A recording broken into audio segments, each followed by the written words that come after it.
Minsan, ang pinakamabibigat na pasanin ay hindi yung mga dala natin sa ating mga kamay, kundi yung mga dala natin mula sa ating nakaraan. Sa Terminal C ng Red Hollow International Airport sa Ohio, mas maingay pa kaysa karaniwan ang ingay ng mga biyahero nung maulap na umagang iyon ng Marso, sa gitna ng mga putol-putol na anunsyo mula sa mga loudspeaker at tuloy-tuloy na ugong ng mga maleta. Nakatayo ng alerto si Officer Rosario Diaz, isang veteranong airport security officer. Matalas ang mata ni Rosario, pero mas matalas ang kasama niya. Sa kanyang tabi ay si Bobby, isang Belgian Malinois na may pambihirang pang-amoy at di mapakaling enerhiya, laging isang hakbang sa unahan ng lahat. Sa loob ng 7 taon, mas pinaniwalaan ni Rosario si Bobby kaysa sa sino mang tao sa trabaho. Pero ngayong araw, may kakaiba. Hindi umaasta si Bobby gaya ng dati. Pagkatapos, dumating siya. Isang matangkad na babaeng blonde, ang dahan-dahang tumagos sa karamihan, maingat sa kanyang paglakad habang tangan ang 2 paper bags. Naka-dark navy na coat siya, bahagyang bukas para ipakita ang puting blusa na hapit sa kanyang buntis na tiyan. Halatang nasa 2nd trimester na. Ang pangalan niya ay Mario Santos. Lahat sa kanyang itsura ay mukhang sinadya. Sobrang dilim ng sunglasses para sa loob ng gusali, komportabling sapatos na pantakbo, at isang katahimikan na tila hindi akma sa lugar na puno ng emosyon ng pagdating at paglisan. Pero nang magtagpo ang mata ni Bobby at Mario, nagbago ang enerhiya. Tumigil si Bobby, umungol ng mababa, at pagkatapos ay tumahol, malakas, matalim at mariin. Hindi agresibo, kundi may babala. Hinawakan ni Rosario ang tali, pilit pinapakalma si Bobby, pero nanatiling tensyonado ang katawan ng aso. Ang mga kalamnan ay banat at ang buntot ay nakataas. Hindi ganito ang reaksyon niya sa mga buntis. Hindi nagulat si Mario, hindi rin siya tumigil sa paglakad. Pero sa likod ng kanyang madidilim na salamin, nakatutok ang tingin niya kay Bobby at may kakaiba sa kanyang titig. Hindi takot, hindi gulat, mas malapit sa pagkilala. Para bang alam niya kung bakit tumatahol ang aso. "Ma'am, kailangan ko pong huminto kayo," tawag ni Rosario. Mahinahon pero may diin. Bahagyang tumigil si Mario at pagkatapos ay naglakad ng 2 hakbang pa bago biglang bumagsak sa sahig. Kumalat ang bags, nagkalat ang mga papel, maliliit na bote, isang selyadong sobre at isang maliit na stuffed toy sa tiles. Natigilan ang mga tao sa paligid, parang huminto ang mundo. Agad na lumapit si Rosario, tumatawag ng medics sa kanyang radyo. Patuloy ang pagtahol ni Bobby, pero iba na ang tono, hindi nababala kundi mas malapit sa pagmamakaawa. Para bang pilit niyang ipinapaliwanag ang isang bagay na walang ibang makaintindi. Doon nakita ni Rosario ang sobre sa tabi ng kamay ni Mario. Lukot, may mancha, pero nakaselyo pa rin. Nakasulat dito, sa nanginginig ngunit maingat na sulat kamay, ang isang salita, paumanhin. Hindi lang ito mensahe, ito ay senyales. At sa sandaling iyon, habang ang mga sirena ay umaalingaw-ngaw sa di kalayuan, naramdaman ni Rosario sa kanyang bituka, hindi dapat narito ang babaeng ito. Anuman ang kanyang dinadala, pisikal man o emosyonal, hindi dapat nakarating sa lugar na ito. Pero nandito na, at huli na para pigilan ang nagsimula na. May mga pangalang sadyang kailangang manatiling nakabaon. Dumating ang mga paramedic sa loob ng ilang minuto, pero para kay Rosario, parang bumagal ang oras. Nakahiga si Mario, walang malay, maputla ang mukha at hinahabol ang hininga. Pawisan ang kanyang noo. Tahimik na si Bobby pero nanatili sa tabi niya, hindi umaalis. Nakayuko ang mga tainga at ang mga mata ay puno ng lungkot. Maingat na tinaas ng isang EMT ang kamay ni Mario para tingnan ang pulso at doon napansin ni Rosario ang isang bagay. Mahigpit na nakabalot sa kaliwang kamay niya ang isang kwintas. Hindi basta kwintas, isang military dog tag. Gasgas at luma na pero malinaw pa rin ang nakaukit na pangalan na matagal nang hindi naririnig ni Rosario. Natigilan siya. Pablo Suarez. Parang suntok sa dibdib ang dating ng pangalan. Biglang sumugod pabalik ang alaala. Init ng disyerto, uniforme, putok ng baril sa buhangin. Hindi lang kapwa sundalo si Pablo. Isa siyang taong pilit kinalimutan ni Rosario. Dapat matagal nang nakalibing ang tag na iyon kasama ng may-ari. Kaya bakit ito nasa kamay ng isang babaeng hindi niya kailanman nakita? Mario Santos. Basa ng EMT mula sa kanyang ID habang ikinakabit ito sa stretcher. Umiikot ang isip ni Rosario. Ang kwintas, ang sobre, ang pangalan. Walang lohika. Tahimik niyang pinulot ang sobre at isinilid sa bulsa ng kanyang coat. Hindi niya alam kung bakit, marahil instinct, marahil guilt o baka sa kaibuturan niya, alam niyang hindi ito para sa kahit sino lang. Habang inilalabas si Mario, dahan-dahang humila si Bobby sa kanyang leash, mahinang umuungol. Hindi ito ang normal niyang kilos. Lumuhod si Rosario sa tabi niya, hinawakan ng kwelyo. May alam ka, bulong niya. Umungol si Bobby, isang sirang tunog na minsan pa lang niya narinig noong araw na hindi na bumalik si Pablo. Maya-maya, sa tahimik na opisina sa ilalim ng puting ilaw ng fluorescent, nakaupo si Rosario habang nakatitig sa sobre. Hindi sulat kamay ni Mario ang nakasulat. Kay Pablo ito, mabilis, pahilis, puro capital letters, gaya ng sulat niya nung nasa presyur. Pero patay na si Pablo. Nailibing na ang kanyang katawan, nakasara ang kabaong. Kaya paano naging posible ang sulat na ito ngayong taong 2025? Umupo si Rosario sa bakal na upuan. Ang tunog ng pagkakabangga nito ay malakas sa katahimikan. Dahan-dahan, nanginginig ang mga kamay. Binuksan niya ang sobre. Isang pahina lamang ang laman, dilaw na ang papel sa katagalan. Tumigil siya sa unang pangungusap. Kung binabasa mo ito, ibig sabihin ay nabigo akong tuparin ang pangako ko. Hindi lahat ng multo ay bumabalik para takutin ka. Ang iba, para ipakita ang tamang daan. Binasa muli ni Rosario ang linya, ngayon mas mabagal, ninanamnam ang bigat nito. Ang natitirang bahagi ng liham ay parang kumpisal, bahagyang babala, bahagyang pasanin. Isinalaysay ni Pablo ang tungkol sa isang babaeng nakilala niya sa huling deployment nila sa Kandahar. Isang sibilyang tagapagsalin na nagngangalang Belen at isang lihim na pinangako niyang iingatan hanggang kamatayan. May dala siyang higit pa sa kanyang nakaraan, sulat doon. At ako, may dala ring mas mabigat kaysa sa gamit ko. Bahagyang naalala ni Rosario si Belen, tahimik, lagi sa gilid ng grupo, malayo sa mga sundalo. Pero malinaw na mas malalim ang nakita ni Pablo sa kanya. At ngayon, 2 dekada ang lumipas, isang buntis na babae na nagngangalang Mario Santos ang bumagsak sa paliparan. Hawak ang dogtag ni Pablo at ang sulat na isinulat niya. Unti-unting nabubuo ang larawan at nakakatakot ito. Kung buntis si Belen nung namatay si Pablo, posible bang anak nila si Mario? Pero may mas malalim na tanong. Kung totoo yun, bakit siya narito? Bakit ngayon? Pinutol ng isang katok ang pag-iisip ni Rosario.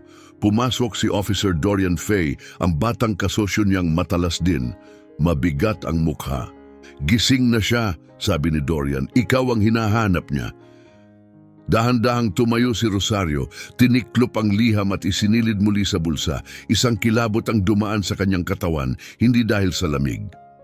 Kumusta ang lagay niya? Tanong niya. Stable, litong-lito, pero binanggit niya ang pangalan mo. Sigurado si Rosario sa isang bagay, hindi niya pa kailanman nakita si Mario Santos bago ang araw na iyon. Pero ang kakaibang reaksyon ni Bobby at ngayon tinawag pa siya sa pangalan, hindi iyon isang simpleng pagkakataon, iyon ay koneksyon. Sumunod si Rosario kay Officer Dorian Fay, pababa sa isang mahabang, malamig at walang kulay na pasilyo. Ang uri ng lugar, na tila sadyang idinisenyo para mawalan ka ng emosyon. Papunta sila sa klinika ng paliparan kung saan na-stabilize na si Mario. Mas malakas ang ingay ng fluorescent lights kaysa karaniwan at bawat hakbang papunta sa kanyang silid ay tila isang paglalakad pabalik sa isang bahagi ng kanyang nakaraan na matagal na niyang pilit kinakalimutan. Huminto siya sa labas ng kwarto. Sa makitid na bintanang salamin, nakita niyang nakaupo na si Mario sa kama. Maputla ang mga labi at hindi mapakali ang mga daliri sa gilid ng manipis na kumot ng ospital. Mas bata ang itsura niya ngayon, marupok, parang isang taong matagal nang pinipilit manatiling buo gamit lamang ang di nakikitang sinulid. Pagkatapos tumingin siya paitaas, nagtagpo ang kanilang mga mata at sa isang iglap na iyon may nakita si Rosario na pamilyar, isang bagay na kay Pablo nanggaling. Ang hugis ng kanyang tingin, ang tahimik na bigat sa likod nito. Gumalaw ang kanyang mga labi, walang tunog, hindi pangalan, hindi pagbati. Isang tanong lamang, alam mo ba kung sino ako? May mga lihim na nananatiling nakatago sa loob ng ilang dekada hanggang titigan ka na lang nila ng diretsyo sa mata. Pumasok si Rosario sa silid. Napakabigat ng katahimikan, hindi agad nagsalita si Mario. Mahigpit ang hawak niya sa kumot, puti ang mga buko ng daliri, pero hindi lumihis ang tingin niya. Hindi lang siya tumitingin, naghahanap siya, nagsusuri, humuhukay ng sagot. Sa wakas, siya ang bumasag sa katahimikan. Kilala mo siya, di ba? Paus ang boses niya pero matatag. Hindi niya sinabi ang salitang tatay ko. At sa isang saglit, hindi agad nakasagot si Rosario. Hindi dahil hindi niya alam, kundi dahil isang bahagi niya ay hindi pa rin handang bigkasin ito. Si Pablo, maingat niyang tanong, magkasama kami sa serbisyo, dagdag ni Rosario, makalipas ang ilang saglit. Magka-unit kami hanggang sa huli niyang deployment. Bahagyang tumango si Mario, para bang kinumpirma nito ang isang bagay na matagal na niyang alam. Isinulat niya ang tungkol sa iyo, bulong niya, namumuo ang luha sa kanyang mga mata, ngunit hindi tumutulo. Sabi niya, ikaw lang ang pinagkakatiwalaan niya na kung may mangyari sa kanya, alam mong ang dapat gawin. May kumirot sa dibdib ni Rosario, guilt, lungkot, bigat ng isang pangakong hindi niya alam na ibinigay sa kanya. Hindi niya kailanman naramdaman na karapat-dapat siya sa tiwalang iyon, lalo na sa kung paano natapos ang lahat. Dahan-dahang iniabot ni Mario ang kamay sa ilalim ng kanyang unan at kinuha ang isa pang liham. Luma na ito, halos marupok na sa kakabasa, lukot sa bawat tupi.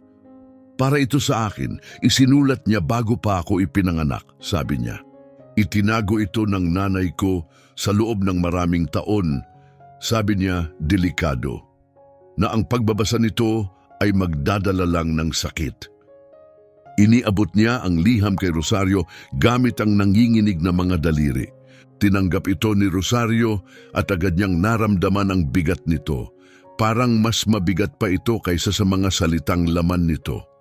Hindi pa niya ito binuksan, hindi pa. Nakita ko lang ito pagkatapos mamatay si Mama, patuloy ni Mario. Ilang linggo pa lang, simula noon, may mga kakaibang nangyayari. May mga taong sumusunod sa akin. Pinagmamasdan ako. May pumasok sa apartment ko, wala silang ninakaw, pero parang may hinahanap. Naputol ang kanyang boses. Automatikong lumipat ang kamay niya sa kanyang tiyan, isang tahimik, protektibong kilos. Kaya ako pumunta rito, para hanapin ka, para maintindihan kung sino talaga ang tatay ko. At kung ano ang iniwan niya na hanggang ngayon ay sinusundan pa rin ako. Umupo si Rosario sa upuang nasa tabi ng kama. Nakapatong sa tuhod niya ang liham, parang isang bagay na maaaring sumabog anumang oras. Tumingin siya sa kanya, mababa ang boses. May mga bagay na hindi kailanman sinabi ni Pablo kahit sa akin. Pero kung may mga taong patuloy pa ring hinahabol ang mga lihim na iyon, ibig sabihin, hindi pa talaga sila naililibing. Humarap si Mario sa puting dingding. At ngayon ako na ang may dala. Hindi kumontra si Rosario dahil pareho nilang alam na hindi lang tungkol sa batang kanyang dinadala ang tinutukoy ni Mario. May mga bagay na hindi namamana sa dugo, kundi sa katahimikan, sa aninong iniwan, sa katotohanang walang gustong hawakan. Gabing iyon sa kanyang apartment, mag-isa si Rosario sa mesa ng kusina. Nasa harap niya ang liham ni Mario, hindi pa rin nabubuksan. Sa ilalim ng malambot na dilaw na liwanag ng lampara, kitang-kita ang mga salitang nakasulat sa labas, "Para sa aking anak, kung ako'y wala na." Mas mabigat pa yon kaysa sa kahit anong nabasa niya. Sa paanan niya, nakaidlip si Bobby, isang mata ay bukas, alerto kahit sa pagtulog. Makapal ang hangin, puno ng alaala, pagsisisi at mga lihim na matagal nang nailibing pero hindi nakalimutan. Ang huling misyon kasama si Pablo ay patuloy pa ring ginugulo si Rosario. May mga detalye roon na walang ibang nakakaalam, mga detalye na nagpapagising sa kanya gabi-gabi. Sa wakas, binuksan niya ang liham. Hindi mapagkakaila ang sulat kamay, kay Pablo iyon, mabilis, magulo. Parang sinusubukan niyang maunahan ang orasan. Isinulat nito ang isang kwento na sana'y hindi totoo. Tungkol sa mga lihim ng gobyerno, naka-encrypt na files at isang flash drive na nakuha sa isang misyon pero hindi kailanman nailagay sa opisyal na ulat. Sabi nila armas daw iyon, sulat ni Pablo. Pero ang nakita ko hindi ginawa para sa digmaan. Intel yun, mga pangalan, lokasyon at isang bagay pa. Isang bagay na kaya nilang pumatay para maprotektahan. Bumigat ang dibdib ni Rosario. Naalala niya ang misyon na iyon. Ang gabing nawala si Pablo ng ilang oras. Pagbalik niya, may dugo ang uniforme at takot sa mga mata. Hindi niya ito ipinaliwanag, basta inabot ang isang selyadong bag sa isang lalaking taga-Langley at nagkunwaring walang nangyari. Hanggang ngayon. Ngayon, malinaw na ang laman ng bag na iyon ay hindi basta nawala. O mas malala pa, nawala na at ngayon ay may gustong makuha uli. Isang matalim na katok sa pintuan ang bumalikwas sa kanyang isip. 3 eksaktong tapik. Hindi random. Hindi nagdadalawang isip. Nagising si Bobby, isang mababang unggol ang lumabas mula sa kanyang lalamunan. Lumapit si Rosario sa pinto dahan-dahan, ang kamay ay malapit sa kanyang baril. Binuksan niya ito ng kaunti, walang tao, pero may nakadikit sa pinto. Isang grainy, itim at puting litrato. Ipinapakita si Mario sa isang bus stop, buntis na buntis, walang kamalay-malay na siya ay pinagmamasdan. Sa likod nito may nakasulat na mensahe, nakatype sa malalaking titik. Hindi ikaw lang ang nakatanggap ng sulat. Nanlamig ang dugo ni Rosario. Hindi na ito tungkol kay Mario lang. May iba pang nakatanggap ng babala. May taong nakakaalam ng tinago ni Pablo at minamanmanan nila si Mario. Ibig sabihin, hindi na siya ligtas. Hindi sa airport, hindi sa klinika, hindi kahit saan. Tumingin si Rosario kay Bobby. "Maghanda ka," bulong niya. "Babalik tayo." Dahil anuman ang nakuha ni Pablo noon, si Mario na ngayon ang susi. At may isang taong desperado na siyang patahimikin bago niya tuluyang malaman ang katotohanan. Minsan, inaasahan na ang pagdating mo kahit hindi mo pa napagpapasyahang umalis. Pagbalik ni Rosario sa klinika, pasado hating gabi na, tahimik na ang airport. Tanging tunog ng floor scrubbers at pagod na staff ang maririnig. Pero may kakaiba. Ramdam din iyon ni Bobby. Maaga pang kilos ng aso, mababa ang ilong, alerto ang mga tainga, bukas ang mga pinto ng klinika. Iyon pa lang, mali na. Kapag sarado na ang klinika, palaging nakalak ang mga pinto. Maingat na binuksan yon ni Rosario, hawak ang badge. Sa loob, madilim. Walang nurse sa front desk, walang tunog, walang galaw. Pumasok siya ng mas malalim. Wala si Mario sa kanyang kwarto. Ayos ang kama. Maayos na nakatiklop ang kumot sa isang silya. May basong plastik ng tubig sa tabi ng kama. Hindi man lang nabawasan. Wala na siya. At hindi siya umalis ng kusa. Ramdam yon ni Rosario sa bituka, sa puso. Hindi siya aalis nang hindi nagsasabi. Hindi pagkatapos ng lahat ng kinuwento niya, hindi pagkatapos ng takot sa kanyang mga mata. Tumingin siya kay Bobby. Nakatuon ang ilong ng aso sa isang air vent. Matindi ang amoy na sinisinghot sa kaumungol. Mababa, mabangis. May ibang taong pumasok at sino man sila, ayaw nilang manatili pa si Mario. Vibrate ang telepono ni Rosario sa bulsa niya. Hindi pamilyar ang numero sa screen. Sinagot niya ito. Katahimikan. 3 segundo ang lumipas. Pagkatapos ay may nagsalita, boses ng lalaki, distorted, kalmado sa paraang nakakakilabot. Mas ligtas siya sa amin kaysa sayo, Officer Diaz. Umatras ka. Nabigo mo na ang ama niya. Huwag mo na rin siyang biguin. Pagkatapos ay naputol ang linya, tumigil si Rosario, dumidiin ang hawak niya sa telepono. Parang lumamig ang silid, lumipis ang hangin. Hindi lang nila alam ang pangalan ni Mario, alam nila ang sa kanya, alam nila si Pablo, alam nila ang nakaraan. Hindi ito simpleng pagdukot na ito ay planado, malinis, parang military operation. Umuukil-kil sa isip niya ang mga salitang iyon. Nabigo mo na ang ama niya. Sumiklab ang galit sa dibdib niya. Hindi na niya maililigtas si Pablo.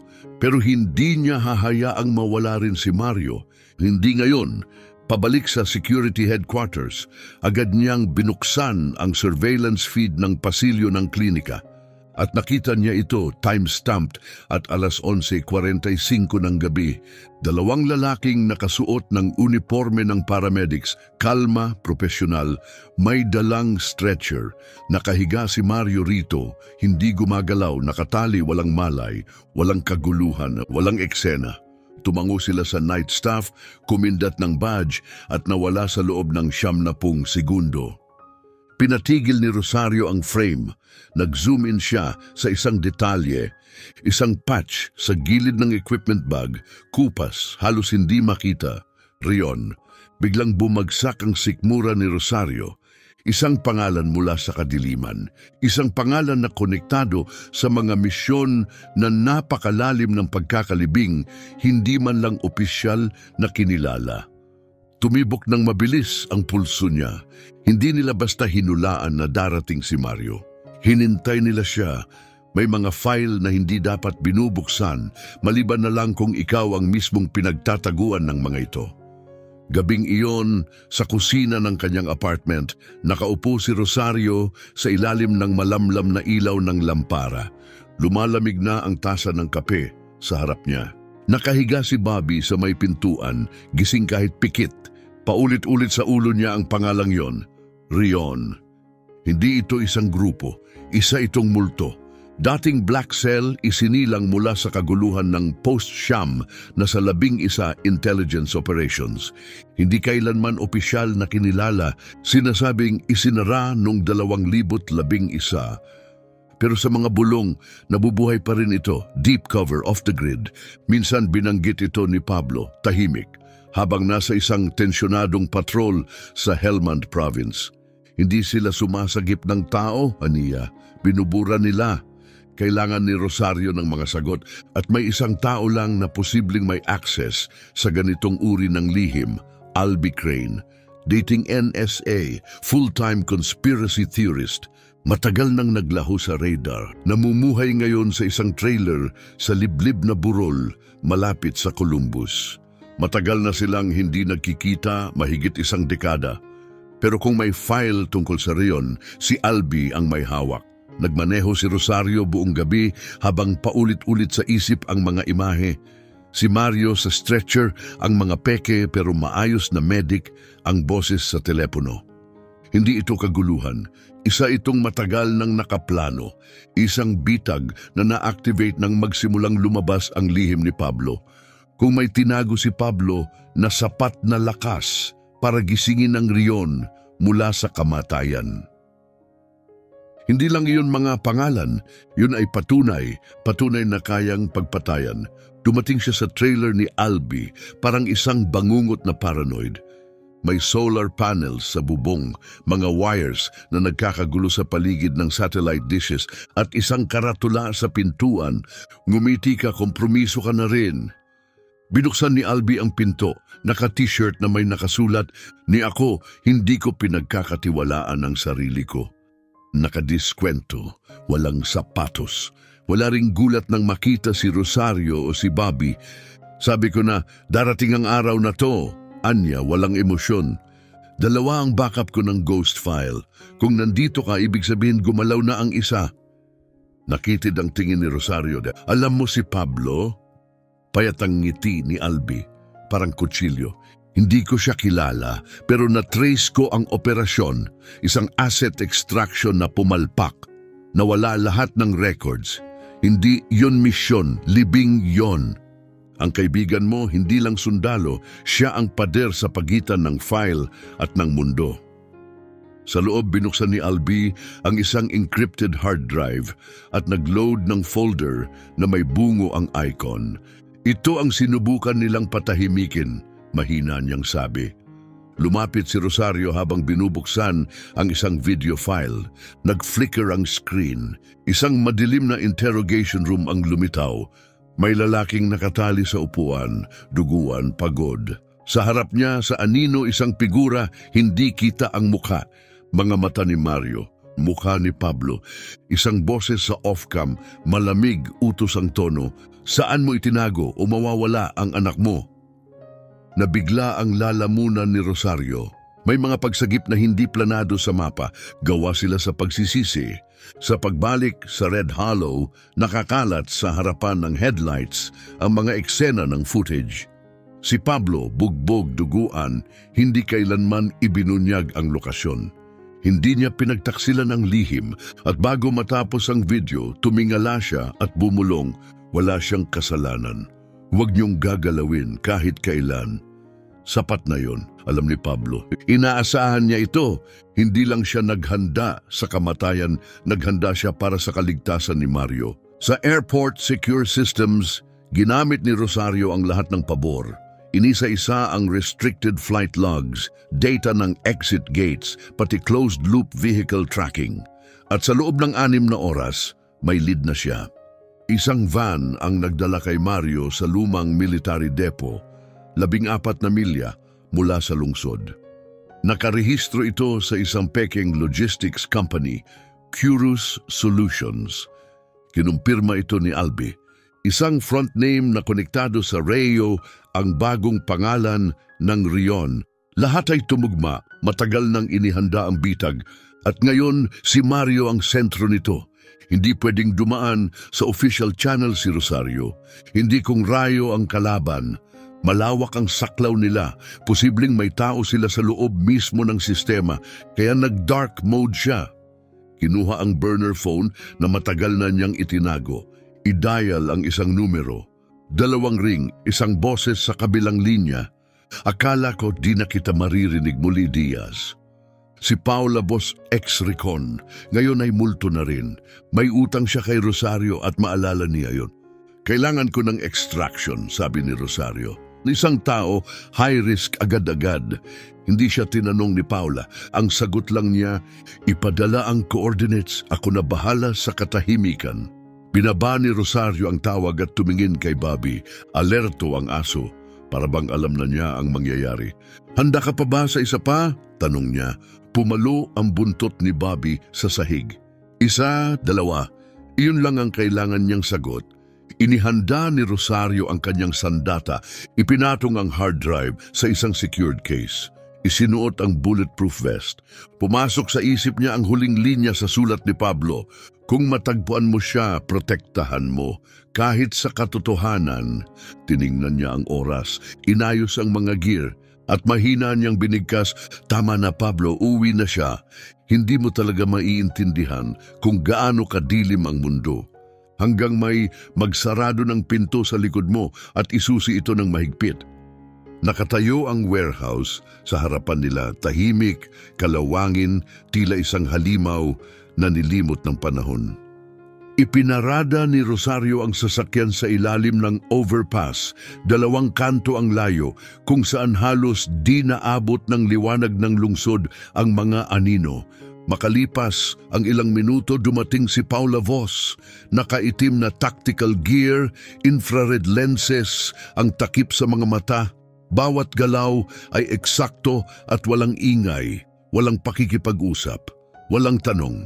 Iniabot niya kay Rosario ang comms device at tumango patungo sa gusali. 2 bantay sa likod. Yung isa lumalabas para magyosi sa may generator. Bawat 18 minuto, papasok tayo sa susunod na break niya. Tumango si Rosario bilang paggalang. Wala pa ring kupas si Paula, pero may bigat sa dibdib niya. Iba ito, hindi lang ito operasyon, si Mario ang nasa loob. Gumalaw silang parang mga anino, tahimik, matalim. Nangunguna si Bobby, nakadapa, bawat hakbang ay may layunin. 2:13 AM, eksakto. Nagsindi ng yosi ang 3 bantay. Siningit nila ang sarili sa isang luma at baluktot na side panel, hindi na naisara mula pa noon. Pumasok sila sa loob ng warehouse. Una nilang naamoy, langis, kalawang at mas malalim pa, agnas. Makipot ang mga pasilyo, puno ng mga crates na walang label. Pinatay ng alikabok at katahimikan ang sinag ng flashlight. Tapos mahina lang, isang boses. Babae, mahina. Sinundan nila ang tunog hanggang marating ang isang kwadrado ng silid. Sa maliit na bintana, nakita nila si Mario nakaupo, nakaposas, magulo ang buhok, tuyong labi, pero ang kanyang mga mata. Nang makita niya si Rosario, kumislap yon gaya ng flare sa gitna ng dilim. Napakabigat ng dibdib ni Rosario. Sumubok magsalita si Mario pero naputol ang boses niya. Lumuhod si Paula para buksan ang lock pero tumigil si Bobby at umungol. Mababa, babala. Hinto, bulong ni Rosario. Sa likod nila mga yapak. 2 lalaki ang lumitaw mula sa dilim. Armado, kalmado. Isa'y may silencer, isa'y may stun baton. Lumayo kayo sa pinto, utos ng mas matangkad, tila nagbabasa lang mula sa script. Hindi pa dapat ninyo siya natatagpuan. Hindi na nagatubili si Rosario. Oo nga, pero nandito na kami. Mabilis ang lahat, pumutok si Paula, tinamaan sa binti ang unang lalaki. Sumugod si Bobby sa pangalawa, nalaglag ang baton. Itinulak ni Rosario ang matangkad na lalaki sa isang crate. Buong lakas. Maikli ang laban, pero brutal. Ilang segundo lang tapos na. Tahimik na muli ang warehouse, pero ngayon mas mabigat. Pinalaya nila si Mario. Sinubukan niyang tumayo, nanginginig ang tinig. Hinahanap nila ang isang code, isang bagay na ibinigay daw ng tatay ko. Pero wala ako noon, hindi ko alam ang sinasabi nila. Tinulungan siya ni Rosario na tumayo. Meron ka, mahina niyang sagot. Hindi mo lang alam pa.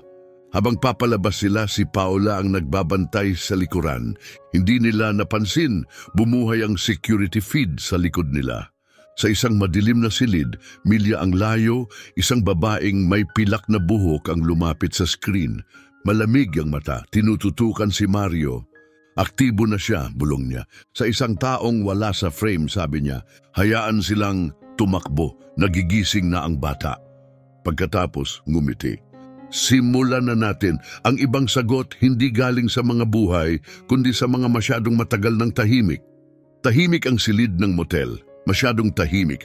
Nakaupo si Mario sa gilid ng kama, balot ng kumot, hinihimas ang military dog tag sa kanyang leeg. Nasa bintana si Rosario, pinapanood ang ulan habang dumadaloy sa salamin. Si Paula'y natutulog sa sulok, isang matang nakadilat. Si Bobby nakayakap sa paanan ni Mario, tulog pero alerto. Nakalabas na sila. Pero ang pinakamahihirap na tanong, hindi pa nasasagot. Hindi ko maalala na nagsalita si Mama tungkol sa kanya. Bulong ni Mario. Tungkol kay Pablo, lahat ay tinago ni Belen. Literal. Tumingin siya kay Rosario. May kahon siya, kahoy, may sirang latch. Hindi ko pwedeng galawin. Tumango si Rosario. Nasa iyo pa ba? Tumango si Mario. Nasa apartment ko. Sinira nila lahat pero duda akong nakita nila yon. Nakatago sa loob ng lumang piano. Yung parang sirang tingnan pero tumutunog pa rin. Pumiyok ang boses niya. Ganon siya, laging parang wala sa tono ang mundo, pero siya ang may hawak ng melodiya. Kinabukasan, gamit ang bagong pangalan at isang hindi matunton na sasakyan mula sa koneksyon ni Paula, nagmaneho sila pabalik sa apartment ni Mario. May police tape sa gusali, pero hindi iyon kailanman nakahadlang kay Rosario. Sa loob, wasak ang unit. Mga drawer hinatak, estante walang laman, basag ang mga frame. Pero ang piano, hindi man lang ginalaw, nakatago sa liwanag. Binuksan ito ni Mario, nasa loob ang kahon. Dahan-dahan niya itong binuksan, parang binubuksan ang nakaraan. Laman ng kahon, mga lumang litrato black and white, Belen at Pablo, magkasamang tumatawa sa tabi ng maalikabok na jeep ng militar. Mga papel na nakasulat sa Farsi. Isang lumang cassette tape may label para sa kanya kapag handa na siya. At isang velvet pouch. Sa loob ng pouch, isang brass key. Disenyong ornate. May nakaukit na numero, 0471. Napatingin si Mario gulat. Nakakita na ako ng numerong to, bulong niya. Sulat kamay ni Mama sa isang lumang mapa ng Arlington. Lumapit si Rosario. Hindi lang yan susi, sabi niya. Yan ay para sa isang safe deposit box. Sa motel, pinatugtog nila ang kaset. Bumalot sa silid ang tinig ni Belen. Mas matanda, mas banayad kaysa sa alaala ni Mario. Kung naririnig mo ito, ibig sabihin, nasa panganib ka, patawad. Sinubukan kong protektahan ka sa kanya, sa kanila, sa katotohanan. Nanginginig ang boses niya. Pero babalik at babalik ka pa rin. Ipinanganak kang ganon. Nanginig ang kamay ni Mario. Hindi ko kailanman sinabi kung ano ang ginawa nila kay Pablo o sa akin. Pero kung ano ang nasa kahon na yan, hindi para sa kanila, para sa iyo yan. At gagawin nila ang lahat para manatili itong nakabaon. Sa labas, naging kulog ang ulan, kumikidlat. At sa iglap ng puting liwanag, may anino sa labas ng bintana. Tumayo agad si Rosario. Nahanap na nila tayo. Bumukas ang mata ni Paula. Umungol si Bobby mababa. Bulong ni Mario para bang may pumutok na katotohanan sa loob niya. Hindi pala talaga tungkol sa file to. Ako pala to. Tumingin siya sa hawak na susi. May mga katotohanang hindi nakakulong sa kahon. Binabasag nila ang lahat sa paligid nila. Tahimik ang tren papuntang Arlington. Ang tanging tunog, ang huni ng riles, mahina pero matatag sa ilalim ng bigat ng pupuntahan nila. Nasa gitna si Mario sa pagitan ni Rosario at Paula, hawak ang susi na para bang ito lang ang nagpipigil sa kanya. Nasa paanan nila si Bobby, tahimik pero alerto. Walang masyadong nagsalita, pero ang katahimikan sa pagitan nila puno. Puno ng pangamba, tanong at panata. Para kay Rosario, ang katahimikang ito ay isang larangan ng digmaan, hindi ng bala, kundi ng alaala.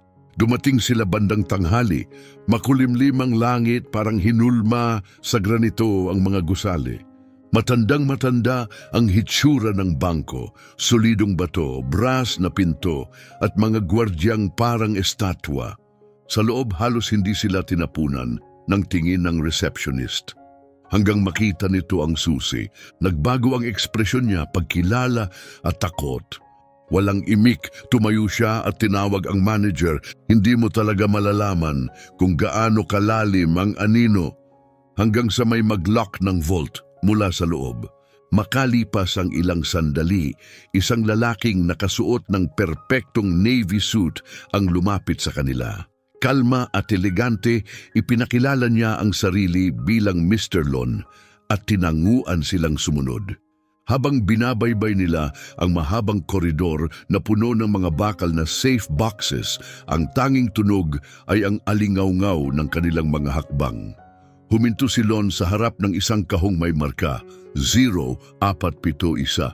20 taon na itong hindi nabubuksan, sabi niya, tinatapik ang kambal na mga lock. Ito'y selyado sa pangalan ng isang Miss Belen Verson Santos. Kailangan ay ikaw ang legal na tagapagmana. Tumango si Mario, matatag at malinaw ang tinig. Ako nga. Ipinasok ni Lon ang master key. Sumunod si Mario gamit ang kanya. Isang malakas na click at bumukas ang mga lock. Dahan-dahang lumabas ang drawer.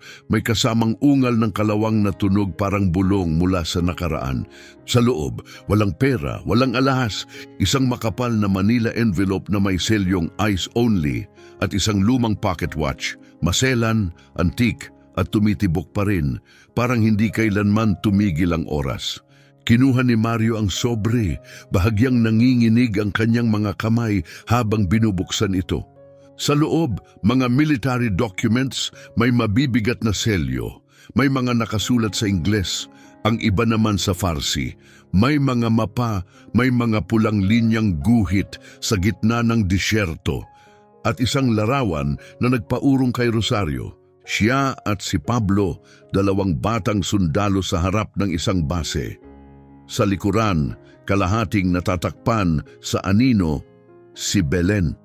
Sa ilalim ng mga dokumento, may isa pang bagay, isang sealed DNA report.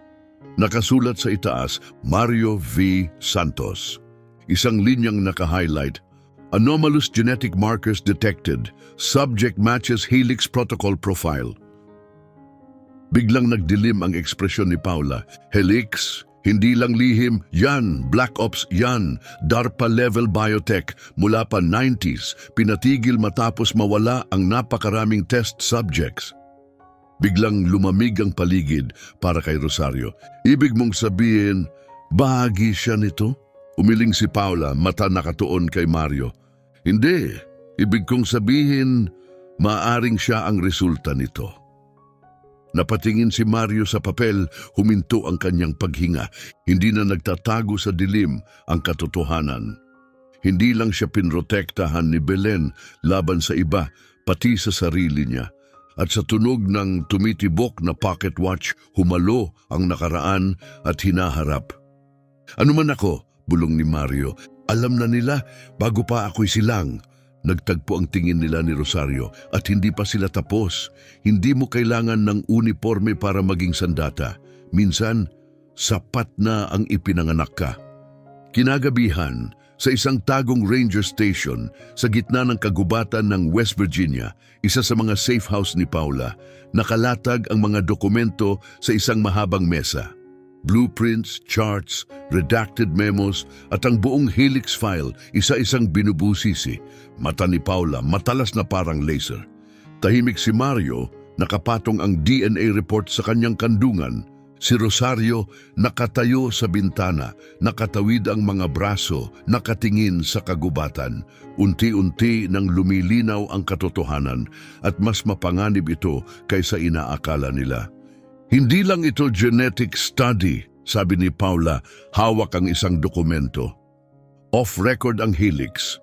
Layunin nitong tukuyin at kontrolin ang mga minamanang biological advantages, tulad ng memory retention, resistance sa sakit, instinctual intelligence, hindi para mag-train ng mga sundalo, kundi para likhain sila. Mababa ang boses ni Rosario, mahigpit. Controlled pairings, binabantayang kapanganakan, engineered na kapaligiran. Tumango si Paula, mabigat ang muka, at si Belen hindi siya aksidente. Ayon sa file na to, nire-recruit siya or tinarget. Ang DNA niya perpekto, ideal candidate. Tumingin si Rosario kay Mario. At si Pablo? Hindi lang siya ama, sagot ni Paula. Na-assign siya para bantayan si Belen. Siguro pati i-monitor, pero nagbago ang lahat. Binalin niya ang protocol. Napakapit si Mario. Puno ang mga mata pero walang luhang bumagsak. Ibig sabihin, ang buong buhay ko ay plano ng iba? Hindi, mahinang sagot ni Rosario. Pero may plano sila kung sino ka dapat. Hindi ibig sabihin sila ang magdidikta kung sino ka talaga. Umiling si Mario. Pero bakit parang may nagbabago sa loob ko? Mabilis na napatingin si Paula. Anong ibig mong sabihin? Nagbabago? Nagatubili si Mario. Parang may mga naaalala ko, pero hindi ko karanasan. Mga lugar na hindi ko pa napuntahan. May naririnig akong tinig, hindi iniisip, kundi parang alaala, pero hindi akin. Tumahimik ang silid. Kinuha ni Paula ang isang dokumento sa ilalim ng folder, isang psychological file na kamarka, Subject 6A-, mga margin notes, memory imprint transference, sensory enhancement, instinct-based cognition, at particular na affinity sa mga hayop, lalo na sa aso. Napatingin si Paula kay Bobby, hindi umaalis sa tabi ni Mario simula nang dumating sila sa safe house ni hindi kumain. Mas alerto siya sa kanya kaysa kay Rosario. Parang nararamdaman niya siya. Hindi lang siya nagpapakita ng traits, bulong ni Paula. Nagkakaroon siya ng access. Hindi lang siya ginawa para mabuhay. Ginawa siyang tumatanggap. Namutla si Rosario, umupo. Sa wakas, naramdaman niya ang bigat ng lahat. Kaya hindi nila siya pinatay. Hindi nila kaya. Kailangan nila siya. Gising, buhay, aktibo. Tumingin si Mario sa paligid tapos sa mga papel. Paano kung tuluyan na akong magising? Walang nakasagot dahil wala ni isa ang may alam. Sa labas, humahampas ang hangin sa mga puno. Pero ang katahimikan ay hindi kapayapaan, kundi paghihintay. Nagising si Mario sa gitna ng gabi, basang-basa ng pawis at ang puso tila sasabog. Pero walang panaginip, walang imahe. Wala kundi isang init, isang presyon na kumalat sa buong katawan, kasunod ng kakaibang katahimikan na bumingi sa pandinig niya. Umupo siya sa gilid ng kama nanginginig. Humina na ang apoy sa fireplace at ang mga anino sa dingding ay sumayaw sa dilim. Si Paula nakadapa malapit sa pinto, laging alerto kahit natutulog. Si Bobby nakahiga sa paanan ni Mario, bahagyang kumikilos sa panaginip. Si Rosario nakahiga sa sofa, ang jacket ay parang sandata sa kanyang dibdib. Tahimik ang paligid, pero sa loob niya, lahat ay nagbago. Matalim ang pandama niya. Naririnig niya ang mahinang ugong ng kuryente sa mga wiring ng kabin. Nabibilang niya ang bawat hinga ni Paula, pati ang mahinang crackling ng kahoy sa apoy, parang bulong sa kanyang tenga. Tumayo siya at ang katawan niya, iba, magaang, balanse, pero malakas, parang nag-adjust ang gravity mismo. Lumapit siya sa maliit na salamin sa may lababo. Pareho pa rin ang mukha. Pareho pa rin ang mga mata, pero ang nakatingin pabalik mas malinaw. Parang hindi lang niya tinitingnan ang sarili, nakikita na niya kung sino talaga siya. Sa likod niya, gumalaw si Rosario. Instinct. Umupo siya, abot ang kamay sa sidearm, pero natigilan. Nakatayo si Mario, hindi gumagalaw. Sinaglang ng apoy ang nagpapaliwanag sa kanya. Basa ng pawis ang balat. Pero buhay ang mga mata. May kung anong bagay na hindi niya maipangalan. Mario? Mahina at may takot ang tanong ni Rosario. Dahan-dahan siyang lumingon kay Rosario para bang sinusukat ang hugis ng kanyang boses. Hindi lang ang mga salita. Hindi takot ang nasa mukha ni Mario. Matulis ito. Alerto. Kinakalkula ang bawat detalye. Nakita ko sila, bulong niya. Hindi ko alam kung paano, pero nakita ko lahat. Ang laboratorio, ang puting mga silid, si Mama, ang iba pa, mga babae, mga bata. Kilala ko sila, pero hindi ko sila kailanman nakilala. Biglang bumangon si Paula. Hindi yan adrenaline, anya mabilis. Yan ay recall. Malalim na alaala, ina-access mo ang data na hindi kailanman inisip ng utak mong mararating, mga bagay na nakalak sa neural structure mo bago ka pa ipinanganak. Tumingin si Mario sa nanginginig niyang mga kamay. Hindi ko nararamdaman na nababasag ako, sabi niya. Hindi ito parang katapusan, parang simula. Umungol si Bobby, mababa, parang isang bulong, hindi babala, kundi pagkilala. Parang naramdaman din niya ang pagbabago.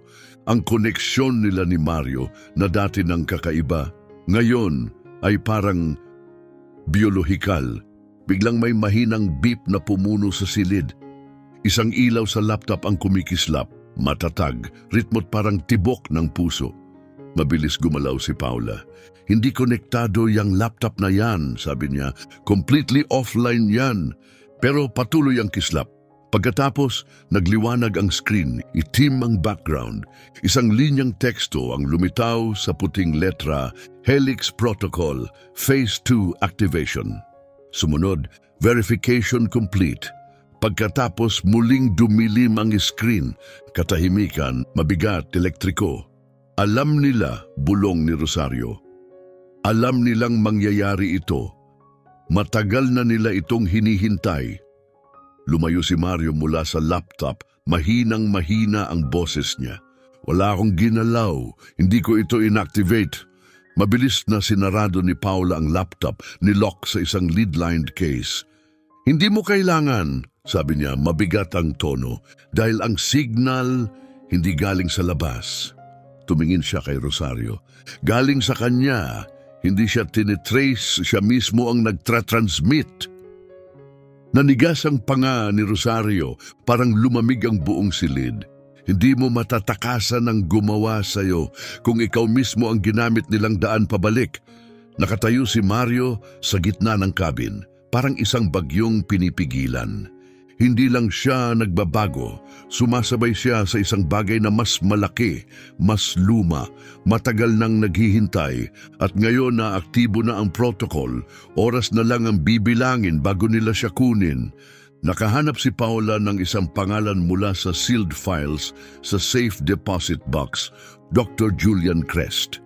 Opisyal na patay na raw, nasunog sa isang lab fire noong 2012 sa ilalim ng pamamahala ng DARPA. Pero may ibang sinasabi ang encrypted financial records. Buhay pa siya, patuloy na tumatanggap ng pondo, nagtatago. Sa Arizona, kumpirma ni Paula, may shell company, rehab facility daw, remote. Mabigat ang pondo, masyadong malinis para sa isang lehitimong institusyon. Tumingin si Mario sa koordinado. Kung siya ang tumulong gumawa sa akin, may utang siyang paliwanag. Ang tinatawag na rehab center ay nakatago sa gitna ng disyerto sa Arizona. Pinalilibutan ng mga buhangin, katahimikan at sensors. May mga surveillance drone sa itaas, walang marka ang mga sasakyan. Thermal shielded ang bawat pader. Hindi ito klinika, ani Rosario. Hindi nga. Sagot ni Paula ang matay nakatutok sa intel. Isa itong bunker.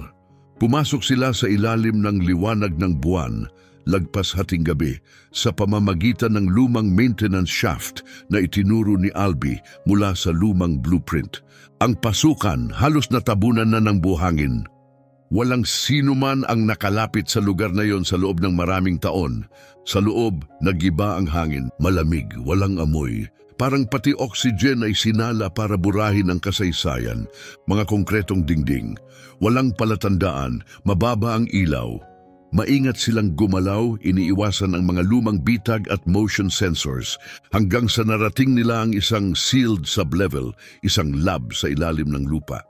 At sa loob nito nakapwesto parang estatwa, isang lalaki, puti ang buhok, hungkag ang tingin, nakaangat na agad ang mga kamay.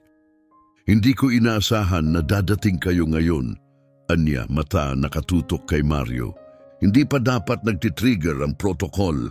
Lumapit si Rosario, baril na nakataas. Ikaw ba si Dr. Crest? Ako nga, sagot ng lalaki.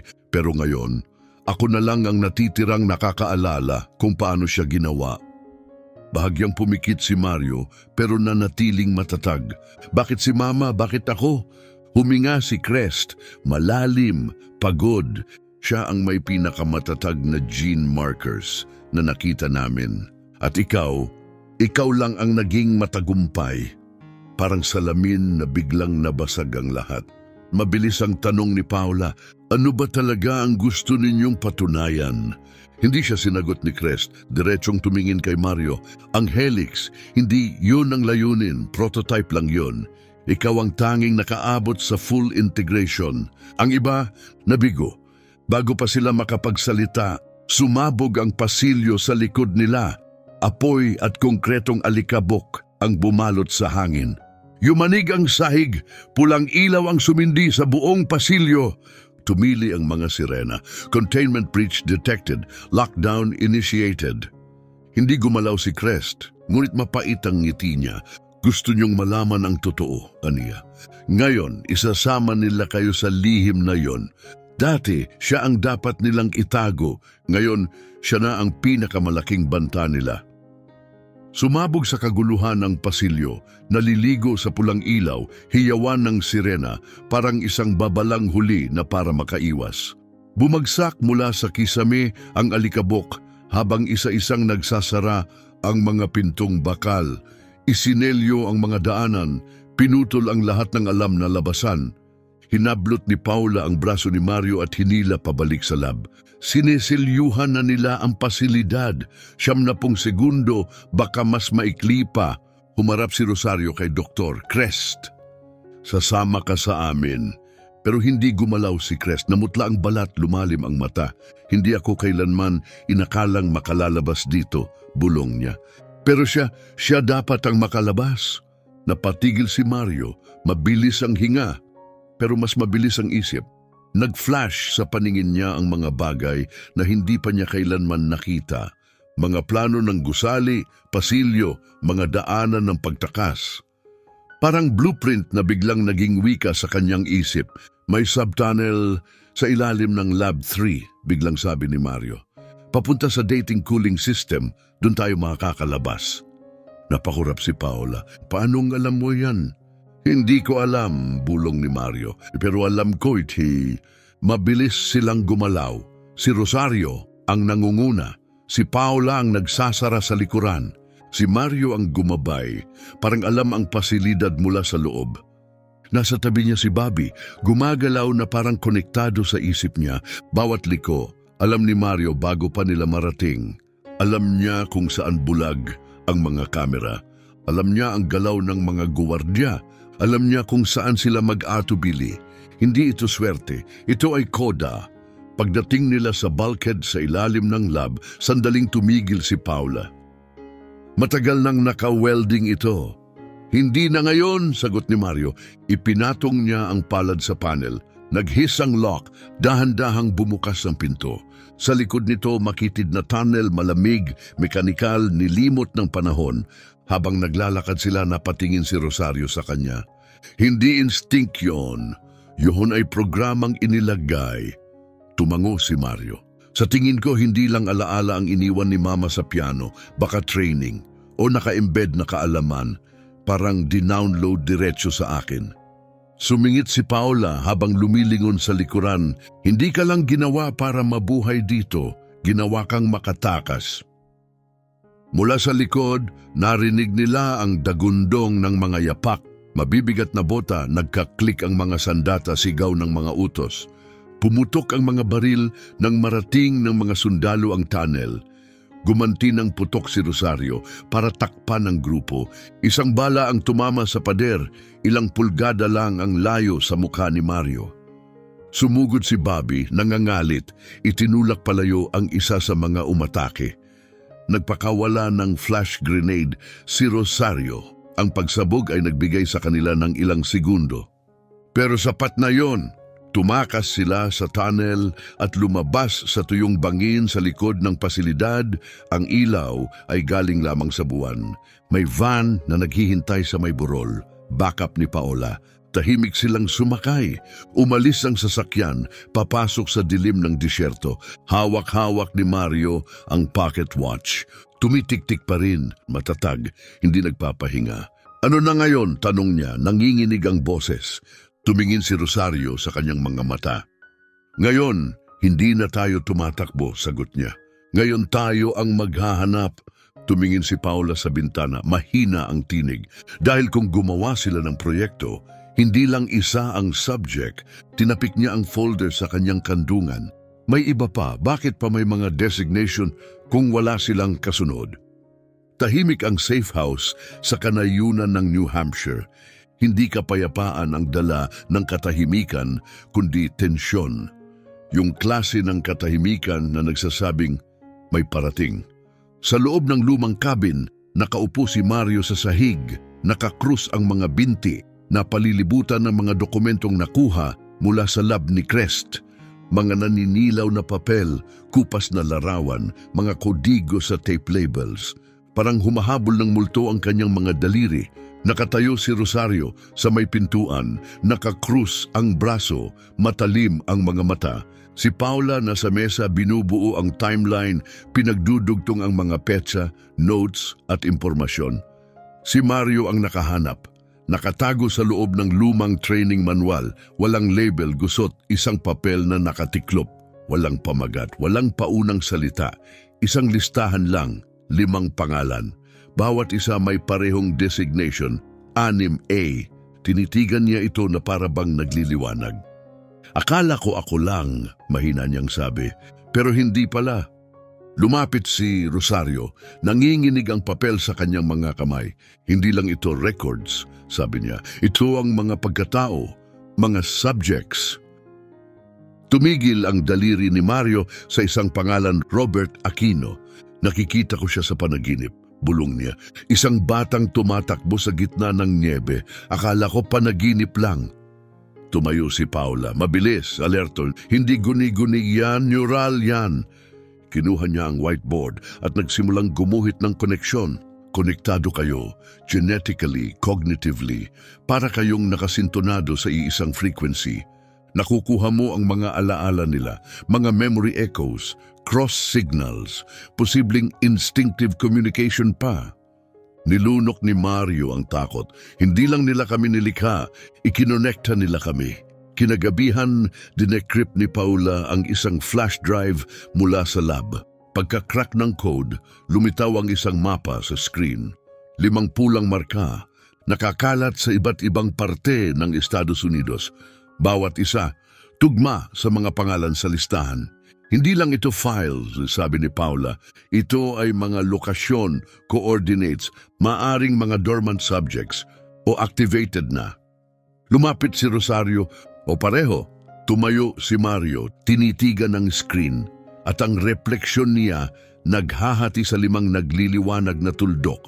Kung na-trigger ako, mahina niyang sabi, matatag, pwedeng sila na ang kasunod o mas masahol pa, matagal na silang gumagalaw. Tulad ko.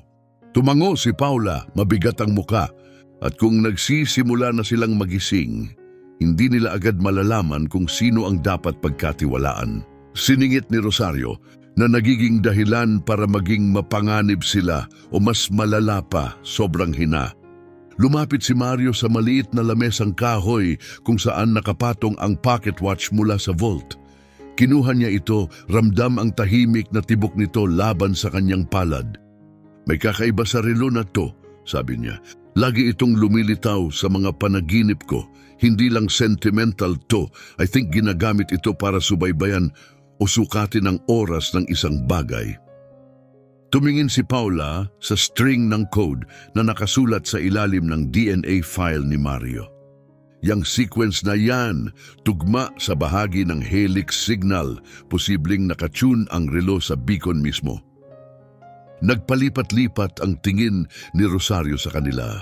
Ibig niyong sabihin, kaya niyang hanapin ang iba. Umiling si Mario, hindi, pero parang nararamdaman ko sila. Habang naghahanda silang sundan ang pinakamalapit na subject sa listahan, kumurap ang mapa. Isang pulang marker ang gumalaw, banayad pero malinaw, papasok sa niyebe ng kagubatan sa Oregon. Daang milya ang layo, isang binatilyo ang biglang bumangon sa kama, hinihingal, tumutulo ang dugo mula sa ilong. Malakas ang tibok ng puso, parang kampana ng babala. Tinitigan niya ang kisame para bang may tumawag sa kanya. Pinunasan niya ang dugo at bumulong ng isang pangalang tila palagi nang nasa loob niya, Mario. Hindi niya alam kung sino siya, pero parang buong buhay niya ay hinihintay niya siya. Silver Pines, Oregon, isang limot na bayan, nilamon ng kagubatan, tinabunan ng niebe, yung klaseng lugar na hindi na isinama sa mapa. Doon lumaki si Robert Aquino, pinalaki ng isang lalaking nagpanggap bilang kanyang tiyo. Dating militar, tahimik, malamig.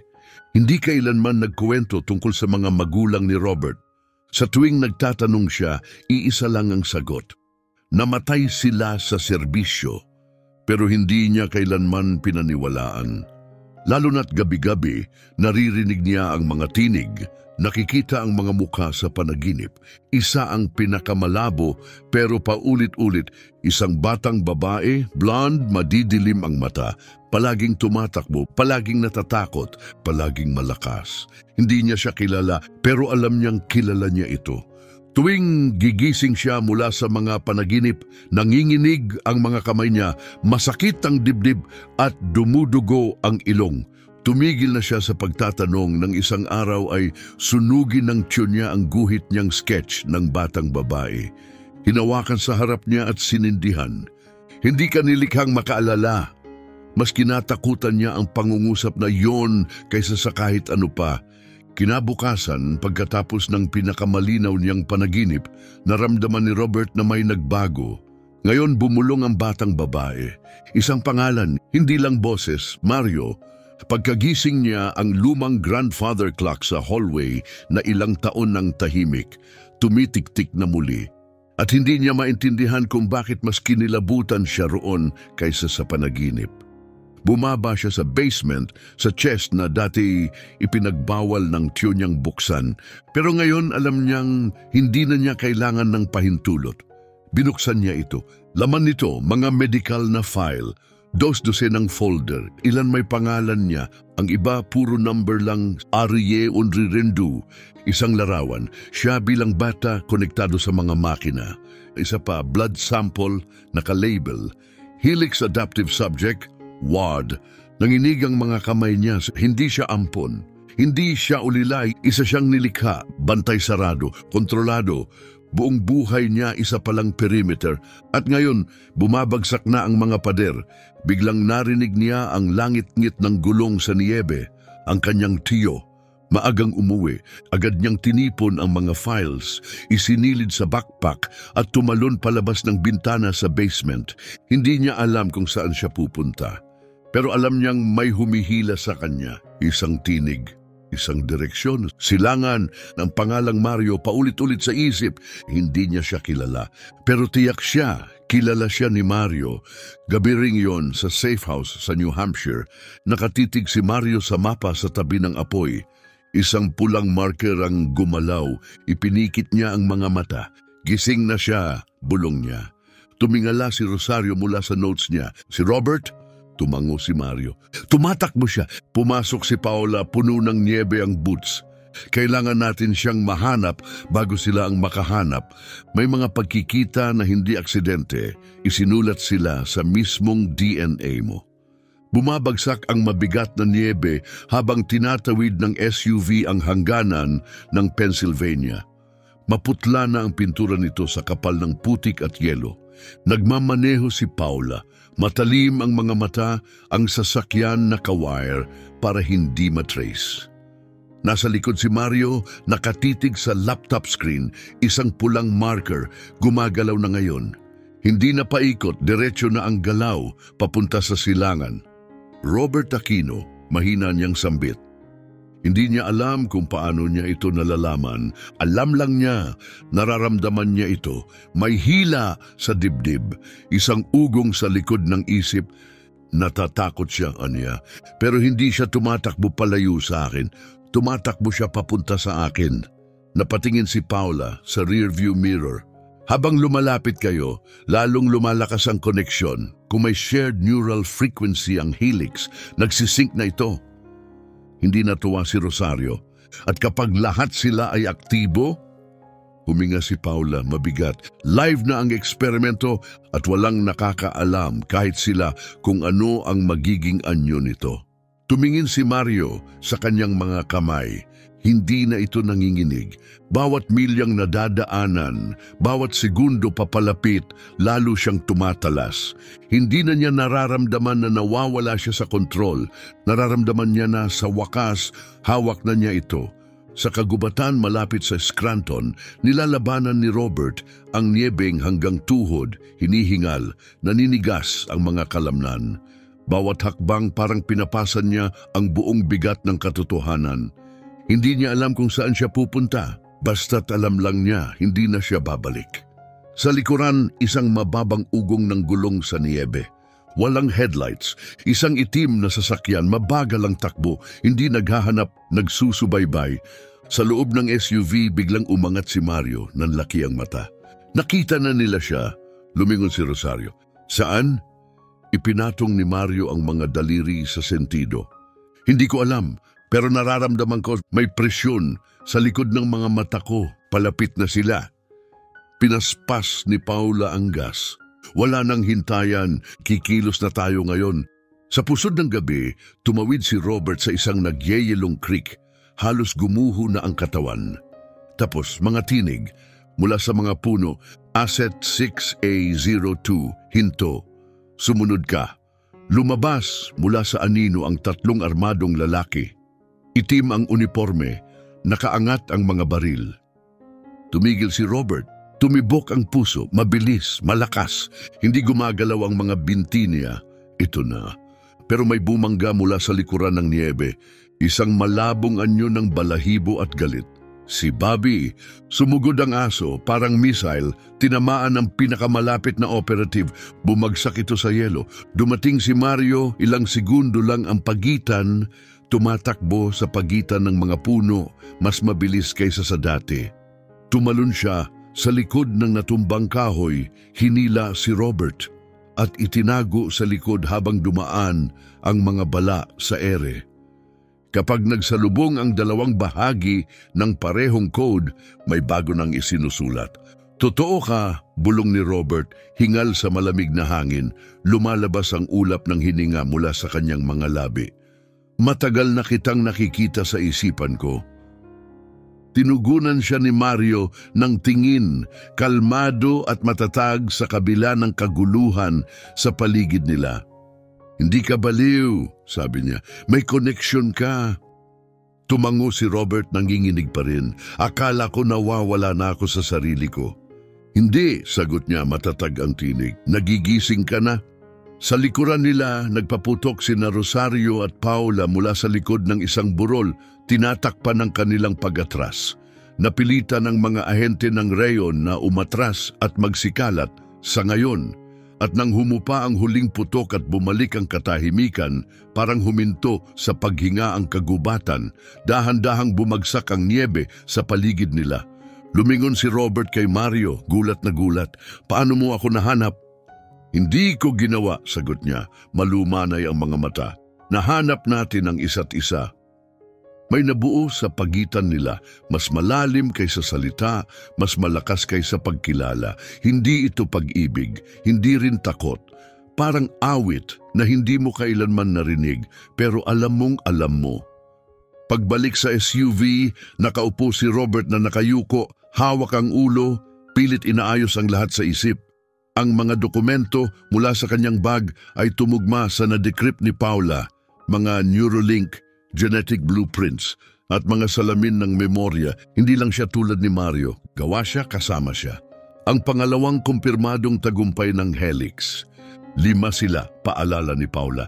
Kayong dalawa ang dalawa roon, ibig sabihin may 3 pa na nasa labas. At hindi titigil ang oron, hindi ngayon. Tumingin si Mario kay Robert. Nararamdaman mo ba? Dahan-dahan siyang tumango, parang static. Parang may gustong magsalita pero malabo pa. Sila yon, sabi niya. Yung iba pa. Pumasok si Rosario sa cabin, pinapagpag ang niebe mula sa balikat. May nakuha kaming chatter. Hindi umatras ang rayon. Maglulunsad sila ng full sweep. Malinaw ang utos, i-activate ang natitira. Uwasakin ito. Tumayo si Paula, nakatitig sa palalalim na bagyo sa labas.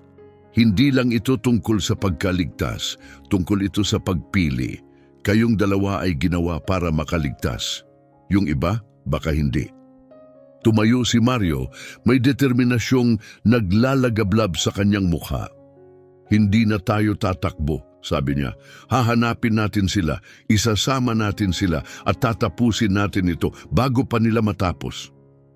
Tiningnan siya ni Robert, tila nagulat. Hindi ka natatakot? Ngumiti siya ng pagod, hindi durog pero hindi rin yumuko. Natatakot ako, sabi niya, pero hindi ibig sabihin ng takot ay titigil ka. Kinuha niya ang bulsang relos, tumitik-tik pa rin sa kanyang palad. Ang takot ay ibig sabihin lang, magpatuloy ka pa rin.